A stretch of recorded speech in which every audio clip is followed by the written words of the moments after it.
Lucia Santoro first stepped into Capítulos y Cortados on an unusually cool April morning, lured in by the mingled scent of cinnamon medialunas and fresh ink that drifted through the bookstore cafe's half-open door. The shop occupied a narrow 19th-century building in San Telmo. Paperbacks on crooked shelves up front, a long espresso counter in back, and 3 mismatched sofas arranged beneath a stained-glass skylight. The eccentric layout attracted writers, software engineers, university librarians, and tourists who wanted to imagine themselves as one of the above. Lucia, a freelance translator who could work anywhere her laptop fit, spent most weekday mornings here. She favoured the corner table under the mezzanine, where the low ceiling forced taller patrons to duck, and thus preserved a cone of quiet. From that vantage, she could hear enough gossip to season her day, but not enough to slow her deadlines. The gossip began to darken in early June. First came the story of Gaston Arriaga, a cybersecurity consultant whose apartment had been emptied of laptops and hard drives while he attended a tango class across town. A week later, museum curator Silvina Varela returned from a conference to find her home office ransacked, several pre-Columbian artifacts missing. Then banker Rodrigo Mansur was relieved of both his corporate laptop and 2 encrypted USB sticks in what police labelled an unforced entry. Each victim, Lucia noticed, had been a recent patron of Capítulos y Cortados. She still had them saved in the recesses of her translator's mind, because each had ordered one of Tomas's famous micro-latte portraits. Tomás Valdez, the cafe's senior barista, possessed a showman's touch uncommon in the laid-back porteño coffee scene. Armed with milk pitchers of different spout widths, he painted foamy caricatures, football stars, novel covers, even the Mona Lisa, onto flat whites. But what most customers requested was Tomas's newest flourish. He could look at the laminated security badge that hung from a patron's lanyard and reproduce the badge's insignia in coffee foam down to the QR code's pixel grid. Patrons took photos, posted them, and joked that if someone ever hacked the building they worked in, Tomas would be the prime suspect. So when the robberies began, Lucia felt the tickle of an untested theory. Someone might have used the latte art as reconnaissance. On a drizzly Tuesday, she opened her laptop, loaded a police blotter newsfeed, and confirmed what she feared. In each break-in, the intruder bypassed the front door without damage, suggesting either a copied key or, more plausibly, cloned smart card credentials. If a thief had a crisp photo of a security badge, say floating in the creamer of a cappuccino, they could print a facsimile with off-the-shelf electronics. Lucia stirred her cortado, watching the foam swirl into a pale whirlpool, and considered the ethics of amateur sleuthing. A translator's job was to stay invisible between author and reader. Detective work seemed the opposite. Still, Buenos Aires bred citizens who thrived on improvisation, and Lucia was quintessentially porteña. She drafted a list of questions in the margin of the text she was translating, a Swedish thriller whose protagonist, coincidentally, owned a bar. Question 1. Had anyone photographed Tomas's badge art other than the customer? Question 2. Could someone inside the cafe be collaborating with a thief? She decided to begin not with Tomas, but with Victoria Dupre, the assistant barista, whose pixie haircut peeked above the espresso machine whenever she stretched to polish cups.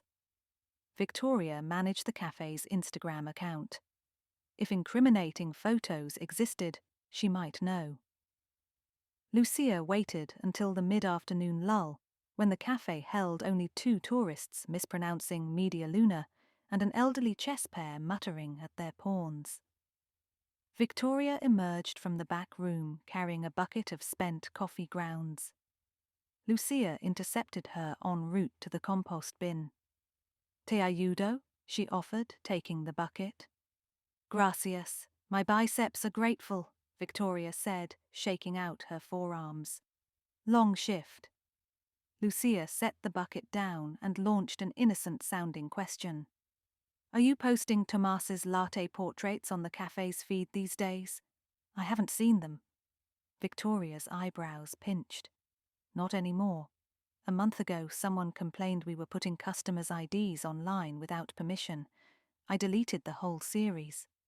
She wrinkled her nose. "Why?" "No reason," Lucia said, pocketing the revelation. If Victoria had scrubbed the photos, someone might still have copies taken on their own phone.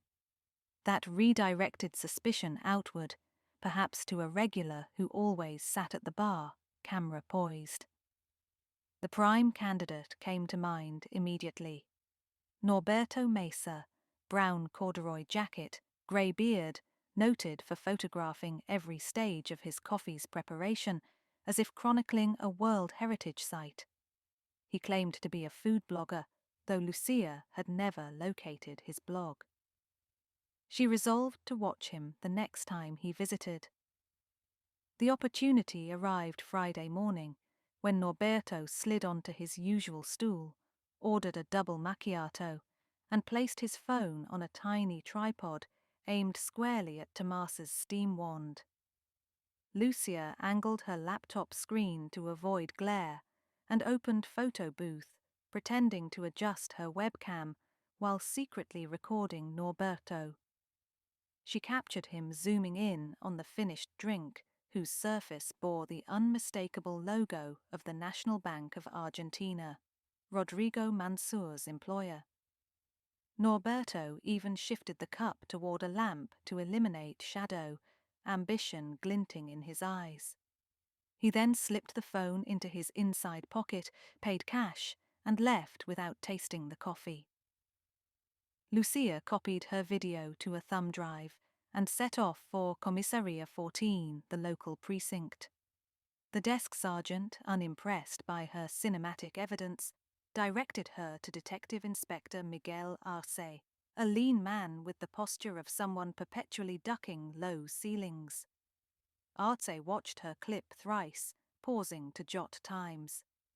"Señorita Santoro, how certain are you that this latte art matches the badge of the victim Mansur?" "I worked 2 tables away the morning it was made," Lucia replied. "I saw the real badge." "And what of this photographer? Does he strike you as capable of high-tech break-ins?" "Honestly, he looks more like someone who would lecture you on bean origins." She hesitated. "But he could have a partner." Arcee scratched his temple. "We've suspected badge cloning from the start. You may have given us the missing piece." Yet he made no promise to arrest Norberto, only thanked her for public spiritedness and escorted her out. The next morning, a Saturday, Lucia slept late and reached the cafe near noon, expecting it to buzz with weekend chatter. Instead, silence pooled like cool milk. The "closed for private event" sign hung lopsided on the door. She peered through the window. Books lay strewn across the parquet floor like toppled dominoes, coffee cups abandoned mid-sip. Inside, a cluster of uniformed officers thumbed through notebooks, while an evidence photographer aimed his lens under the counter. Lucia's heart tripped. She rapped the glass until a female officer cracked the door. "Lo siento, señorita, we're closed." "What happened?" Lucia asked. "Burglary." The officer eyed her up and down. "You're a customer?" "Daily. I know the staff." The officer conferred with a colleague, then allowed Lucia inside, directing her to Detective Arce, who crouched by the pastry case. He straightened at her approach, his face a notch grimmer than yesterday. "Tomas?" Lucia whispered before she could stop herself. "Missing," Arce said. "He locked up at 9 last night. This morning Victoria arrived to find the place ransacked, Safe empty, hard drive gone, register wiped. No sign of forced entry. Like the others, Lucia murmured, cold spreading through her chest. And there's more. Ars led her behind the counter. On the polished steel tray where Tomas organized finished drinks stood a single cappuccino, untouched, the milk foam beginning to collapse. Yet the design was intact, a stylized shield with a jagged slash through the center. Lucia squinted. That's the security logo for Frontero Import-Export. Ark nodded. Their warehouse was robbed last night too, industrial electronics valued at 2 million pesos. The confluence was impossible to ignore. Someone had orchestrated a coordinated heist, framing Tomas or using him as a conduit. Lucia surveyed the broken shop. Books could be replaced. Tomas mattered more. "Let me help you find him," she said. Arce didn't laugh, which she took as permission. Back home, Lucia opened a spreadsheet charting every Latte portrait she'd watched Tomas create over the past 2 months. She added columns: date, patron name, photographed by whom, subsequent burglary. Patterns surfaced: Gaston's badge on 4th May, Norberto present; Silvina's on 13 May, Norberto present; Rodrigo's on 27th May, Norberto present. So far, pattern held. But the cafe burglary complicated matters. If Norberto had orchestrated thefts, why steal from the place that supplied his intel? Unless he needed to eliminate evidence, perhaps Tomas had grown suspicious. Lucia returned to her photo library and noticed something she'd overlooked. In every shot, Victoria lingered inches away, ostensibly polishing spoons, but always with her phone screen lit. She was the one constant besides Tomas. Norberto's role might be a red herring, obvious enough to distract. She reordered her questions. 1. Could Victoria clone badges herself? 2. Where was she during last night's burglary? 3. Why would she report the break-in risking exposure? Lucia dialed the cafe's number. A voicemail from Victoria asked callers to keep Tomas in your prayers and promised updates. That imprecision nudged Lucia further. Prayers implied more than a missing person, maybe an injury Victoria knew about. She grabbed her coat and hurried to Pasaje San Lorenzo, a cobblestone alley holding artists' studios and micro-lofts. According to Tomas's Instagram, he rented a small flat above a luthier's workshop. She buzzed his bell. No answer. But from the neighbor's balcony, she spotted flickering blue light through Tomas's curtains. The neighbor, an elderly woman named Rufina, recognized Lucia from the cafe. "I haven't heard Tomas today," Rufina said, wringing a dish towel. "But last night, around 11, I heard shouting, a woman's voice. What did she say? Hard to tell. Something about files and you idiot." Then a door slammed. Lucia thanked Rufina and phoned Detective Arca, leaving a short message. Then, against better judgment, she slipped up the exterior fire stairs to Tomas's kitchen window, which was ajar by a hand's width. The smell of burnt sugar drifted out.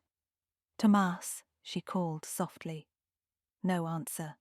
She pushed the window and climbed inside, landing among scattered coffee bean sacks. The living room glowed from a running television, muted telenovela reruns. But the apartment itself was neat except for the kitchen counter. There sat a laptop numbered evidence tag style with masking tape. Next to it lay a stenciling kit, scalpels, tracing paper, and minute syringes of food coloring. Latte art tools, nothing incriminating. Lucia opened the fridge on impulse. Inside, on the second shelf, rested a lanyard she recognized, the badge of Frontero Import-Export, its QR code smudged with damp milk residue. So Tomas had kept at least one badge after using it as a template. Why? A soft groan issued from the bedroom. Lucia froze, then crept down the hallway. Tomas lay on the floor against the bed, wrists taped, a bruise blooming purple across his cheek. Dios mío! Lucia knelt and peeled away the tape. Tomas's voice rasped. Victoria took everything. She said I'd painted myself into a corner. He tried to sit, but winced. She wanted me to print badges, not just draw them. I refused. She hit me with the tamp. The woman has forearms of steel. Can you walk? Lucia asked, supporting him. Give me café and I'll run a marathon. He managed half a smile. Minutes later, Detective Arce and 2 officers arrived, summoned via Lucia's earlier message. They secured the scene, called an ambulance, and recorded Tomas's statement. Victoria had approached him a month ago, admiring his badge artistry. She claimed to be developing an art project on corporate identity and asked him to save certain badges. When he declined, she began scheduling her shifts to overlap whenever a prospective victim visited, photographing Tomas's finished cups despite his annoyance. Last night she broke in here, Tomas said from the stretcher. Wanted me to create a digital template from the badges she'd stolen. I said no, she lost it. Arce turned to Lucia. Your instinct was correct, but Norberto? An innocent coffee obsessive, Lucia admitted. His photos were public camouflage. Victoria used them so if anything leaked, police would chase the wrong shutterbug. Arce dispatched an APB on Victoria Dupre, age 25, last seen riding a turquoise Vespa. A manhunt in Buenos Aires is never cinematic. The city's thicket of one-way streets and blind alleys thwarts fast chases. But sometimes villains are undone by simple routine. At dusk, an officer spotted Victoria parking her Vespa outside a photocopy shop in Congreso, lugging what appeared to be a roll of blank RFID cards. She surrendered without drama, the Vespa helmet balanced on one hip like a scolded schoolgirl's satchel. 2 weeks later, Capítulos y Cortados reopened. The staff rearranged the furniture so the espresso bar faced the door, a psychological nudge that nothing happened in secret anymore. Lucia resumed her place under the mezzanine, this time with a newly adopted stray tabby curled atop her bag. She named him Borges for the writer who loved labyrinths. On reopening day, Tomas delivered Lucia a steaming flat white-topped with the silhouette of a cat reading a book. I'm retired from badge art, he declared, setting the cup down. From now on, only fictional creatures, Lucia laughed. Probably safer. He levelled a mock-serious gaze. And you, Senora Detective, going back to translating? Only until the next mystery finds me, she said. But Buenos Aires would never disappoint. Even as she spoke, Borges lifted his head, ears twitching, as though already hearing another secret rustle in the city's endless pages.